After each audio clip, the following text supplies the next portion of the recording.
The early morning sun filtered through the half-open window, bathing the room in a soft golden hue. I stood in front of the mirror, adjusting the lace on my simple white engagement dress. Today was supposed to be the happiest day of my life. But a creeping sense of unease coiled around my chest like a python. My name is Ada Ora, a 27-year-old primary school teacher from Anambra State. I wasn't born into wealth, but I was raised by a strong woman who taught me the value of integrity, kindness, and hard work. My late father was a mechanic, and my mother sold foodstuff in the local market. Life wasn't always easy, but it was honest. 2 years ago, I met Uche, a handsome civil engineer who had just returned from Ghana where he worked on several major road projects. He was charming, respectful, and seemed different from other men I had known. We met at a wedding, exchanged numbers, and before long, we were inseparable. Or so I thought. At first, Uche's mother, Madame Clara, pretended to like me. But something about her tight smiles and probing eyes always felt false. She'd say things like, "Ada Ora, you're a pretty girl for someone from a humble background." Or, "It's good you know how to cook." Rich families don't tolerate laziness. Despite the barbed comments, I tried to win her over. I cooked, cleaned, smiled through her criticisms, and even helped her manage her poultry business. I was desperate to be accepted, not just by Uche, but by the family I was trying to become a part of. But nothing prepared me for what came next. 3 weeks before our wedding, Uche became distant. He stopped answering calls promptly, cancelled our dates, then made vague excuses. I tried to remain calm. Maybe he was just stressed. Weddings are hard on men too, right? Then came the storm. It was a Sunday evening when I received the call. I was at home helping my mother prepare soup for the next day's market when Uche called. "Ada," he said, voice cold and unfamiliar, "we need to talk. Can you come to the house?" Confused and anxious, I rushed over. Madame Clara was waiting for me in the sitting room with a wicked gleam in her eyes. Uche sat beside her, arms folded, avoiding my gaze. "We've decided to call off the wedding," she announced bluntly. I blinked, certain I had misheard. What? Uche cleared his throat but still wouldn't look at me. "It's for the best, Ada. Things aren't working." I stood frozen. "You proposed to me. You begged me to leave my teaching job in Owerri and move to Enugu for you. What changed?" Madame Clara stood, smoothing her wrapper. "My son deserves someone of his class. Someone who can elevate him. You are too ordinary."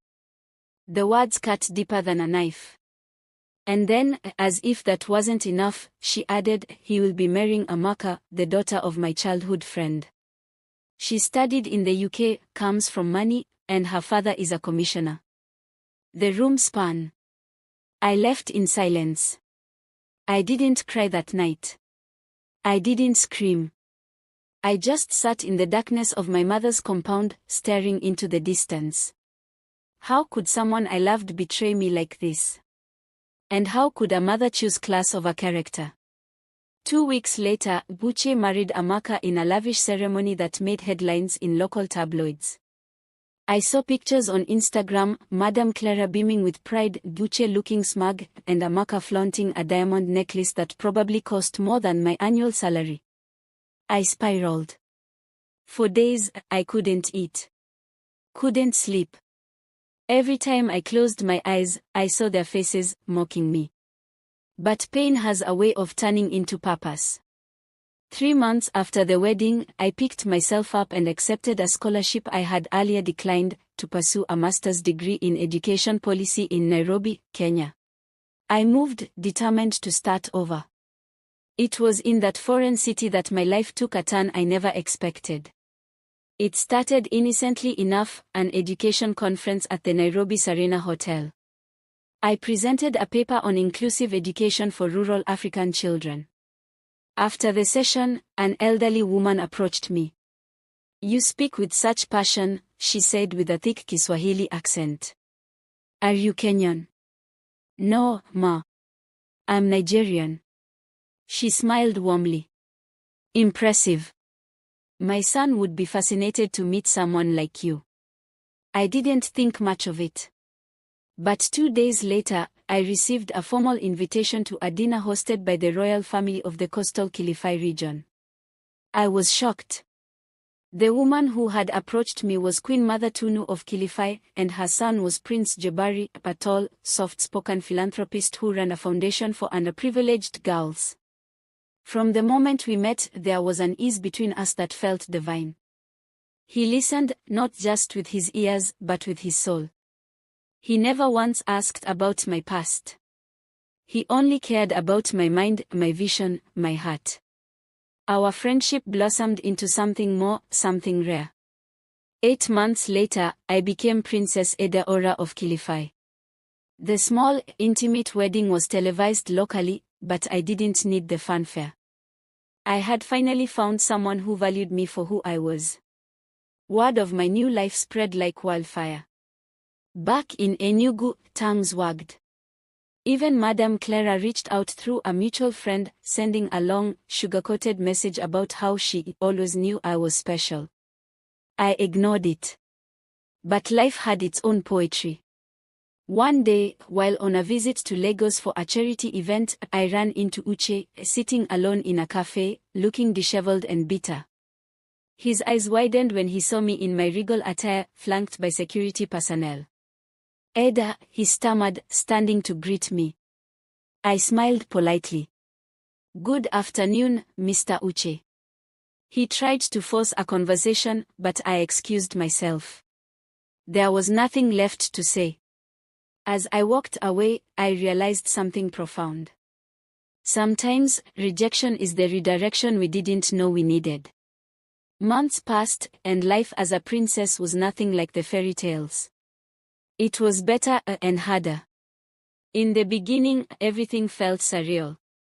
The palace in Kilifi overlooked the ocean, and the mornings were greeted by birdsong and the scent of sea breeze. Prince Jabari, now my husband, wasn't just a royal in title. He was a man of action, deeply involved in humanitarian work, and he encouraged me to launch my own initiative, the Edaora Foundation for Girls' Education. At first, I struggled with the idea of being seen as just another pampered royal. But then I remembered the little girl I once was, barefoot, walking long distances just to attend class, wearing torn uniforms but carrying fierce dreams. I knew I had a mission. Our foundation began small, 3 schools in remote areas of Kenya and Nigeria. But word spread quickly. Donations came in. International organizations partnered with us. My voice, once silenced by rejection and shame, was now amplified on global platforms. But success came with its own trials. One day, during a gala in Abuja, I spotted Madame Clara standing by the banquet table, holding a wine glass she seemed too nervous to sip from. I hadn't seen her since that humiliating day she replaced me with her friend's daughter. But now, she was alone. No Uche. No Amaka. She approached timidly. Edaora, she whispered, eyes glassy. You look majestic. I offered a small nod, not out of pride, but from grace. I came to say. I'm sorry, she murmured. Uche and Amaka divorced. She cheated. Took everything. He's not the same. He's been broken. There was a time I would have felt joy hearing that. But I only felt an odd emptiness. I hope he finds healing, I said. Like I did. She looked up, surprised. You forgave us. I smiled faintly. Forgiveness isn't for you. It's for me. I had to let go of your cruelty to step into the life God had for me. Her tears were real. For the first time, I saw her not as the villain, but as a mother blinded by class, power, and fear of societal judgment. I pray your heart finds peace, I added softly before walking away, my heels clicking against marble, echoing my quiet triumph. That night, as I sat beside Jabari in our suite, watching the moonlight dance on the water below, I felt the fullness of my journey. I had been discarded like an old rag, but I rose, not with vengeance, but with vision. 2 years later, I stood at the podium of the United Nations headquarters in New York, delivering a keynote speech on gender equity in African education systems. Cameras flashed. Delegates applauded.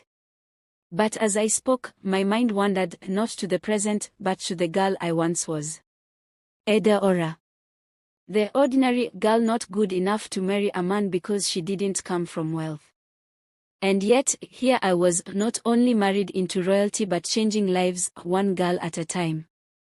After the speech, I was approached by a group of young African women scholars. One of them, timid and soft-spoken, asked, "Your Highness, how did you overcome being rejected so publicly?" I smiled, heart full. Rejection is not the end of your story. Sometimes, it's the universe removing obstacles so you can rise higher than you ever imagined. Never let someone else's opinion of you become your reality. Later that evening, back in the hotel, Jabari wrapped his arms around me as we watched news coverage of the event. "You made them see you," he whispered. "Not because of your crown, but because of your courage." And in that moment, I realized the true royalty wasn't in the gold ornaments or titles. It was in how I carried my scars. With dignity. With purpose. With grace. Back home in Nigeria, my foundation opened its 10th branch in the same village where Madame Clara once mocked my roots. Children ran through the school gates, clutching books and dreams, unaware of the irony. Uche showed up unannounced that day. He looked thinner, older, quieter. "I heard what you've built," he said. "You've done well, Eda." "Thank you," I replied, cool but kind. "I was a fool," he confessed, looking down. "I let my mother's obsession with wealth destroy what we had. Amaka never even loved me. She just wanted the name. I didn't gloat. I didn't lecture. Instead, I said, I truly hope you find someone who loves you, and that you learn to love without fear or pride." He nodded, eyes wet, and walked away. As I stood there, surrounded by village women singing in celebration of the school's grand opening, I felt complete. Not because I'd won some imaginary war, but because I had reclaimed my life on my terms. Moral and closing thought. Sometimes, being cast aside is the divine setup for your elevation. When the world says you're not enough, prove them wrong, and not with bitterness, but with brilliance. And when success comes, wear it not as revenge, but as a testimony. Because true royalty is in the resilience of your soul.